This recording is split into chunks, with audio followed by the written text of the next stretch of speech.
Bien, sean todos bienvenidos, bienvenidas a una emisión más de Al Calor de un Tinto. Estamos en el encuentro en el Foro Internacional sobre Militarización o Paz en Nuestra América. Y nos acompaña hoy Farouk Zaman, experto en Derecho Internacional Humanitario y quien durante más de 30 años prestó servicios en el Comité Internacional de la Cruz Roja en Colombia. Farouk, gracias por aceptar la invitación. Gracias a ustedes. Creo que sigue siendo un placer poder compartir con el mundo académico y la sociedad en general temas que son sensibles para todos.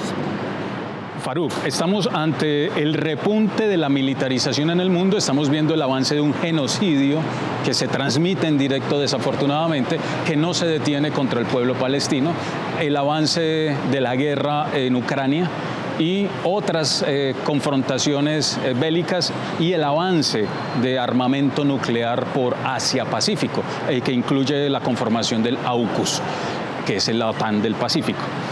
¿Qué está sucediendo en el mundo, Farouk? En el mundo lo que pasa es que se han ido agotando instituciones, unas por anacrónicas, otras porque se construyeron sobre la base de una mentira y la otra porque las agotó las mismas realidades. Vamos como por partes. Hace unos 80 años nos dijeron nunca más la guerra y sobre ese presupuesto construimos la Carta de San Francisco, lo que todos tenemos como las Naciones Unidas, con la idea de que ya estabilizados las fronteras podíamos tener paz, pero no fue cierto. Las guerras fueron innumerables de ahí en adelante, guerra de Vietnam, guerra de Corea, la guerra de Afganistán y los últimos conflictos armados, Malvinas y por supuesto el genocidio cruel que hoy día vivimos de la Palestina. A partir de ahí se crean instituciones que el mundo también soñaba con que iban a tener respuestas. Venía ya toda una campaña humanitaria desde finales del siglo XIX, con la construcción de los convenios de Ginebra, que luego se vuelven y se escriben, y el 12 de agosto del año 49 se firman los 4 convenios de Ginebra con la idea de proteger a las personas en caso de conflicto armado. Hoy día, lo que pasa en Ucrania, lo que pasa en Palestina, nos muestra que o modernizamos el derecho internacional humanitario o se muere. Eso mismo pasa con la Corte Penal Internacional. Nació muerta, nació casi que por un embeleco para juzgar a países africanos.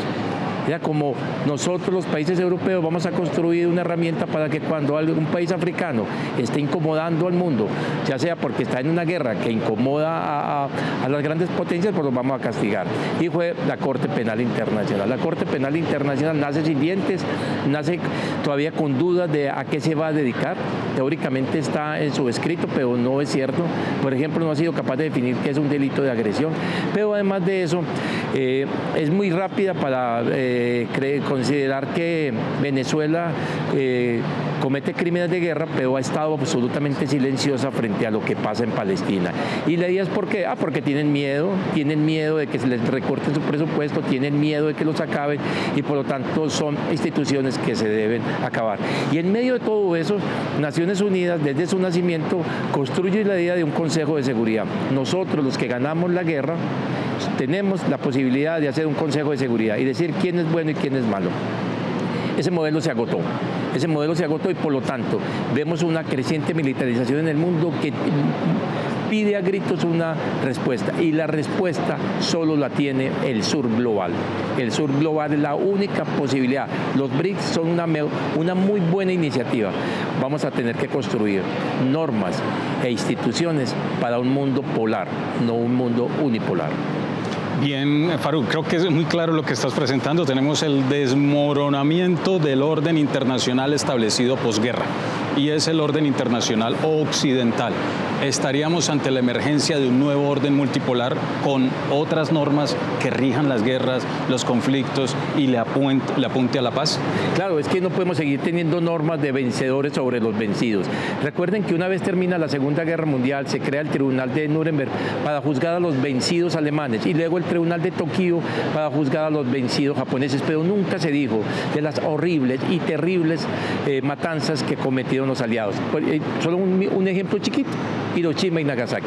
Nadie se preguntó si iban a ser juzgados por eso. Entonces, y el mundo sigue siendo ordenado, sigue siendo vigilado, sigue siendo castigado, sigue siendo sancionado por esas mismas normas de hace 80 años. No, yo creo que hay que darle la posibilidad a los que nunca nos colonizaron. Estoy hablando de China, estoy hablando de Rusia, estoy hablando de Brasil, países que hoy día hacen alianzas estratégicas de gana-gana con los países africanos, que han mostrado que es un camino donde todos podemos unirnos y sacar adelante. El mejor ejemplo puede ser Uganda. Uganda, un país donde el 80% de las personas estaban en la pobreza absoluta. China llega con toda su tecnología y un país que carecía de abastecimiento en arroz, hoy día la gente llama a Ruanda, a Uganda, perdón, la gran despensa de arroz de África, porque solo en 15 años han podido transformar muchos de los campos que estaban secos, los han convertido en campos verdes de arroz. O sea, eso es un ejemplo de cómo se puede hacer un mundo multipolar donde el gana-gana funciona y no el de yo te ayudo, so pena de sanciones, so pena de que intervención o de una invasión. Para cerrar, porque es muy claro lo que nos estás presentando, el fascismo y las extremas derechas terminan siendo un coletazo de un sistema moribundo occidental. Totalmente, el mundo lo saben, el G7 lo sabe, estas grandes potencias, el gran enfermo del mundo se llama Europa, el gran enfermo del mundo se llama Europa. Los Estados Unidos tal vez no, ese gran pueblo americano seguramente será capaz de crear instituciones y salir adelante, pero Europa ha mostrado una debilidad absoluta. Es con solamente ver a Alemania como en menos de 2 años pasa de ser la locomotora de Europa a ser el enfermo casi terminal de Europa. Perfecto, Farouk. Muchas gracias por estos insumos, estos análisis, y a quienes nos siguen y nos ven, nos estaremos encontrando en una próxima emisión de Al Calor de un Tinto.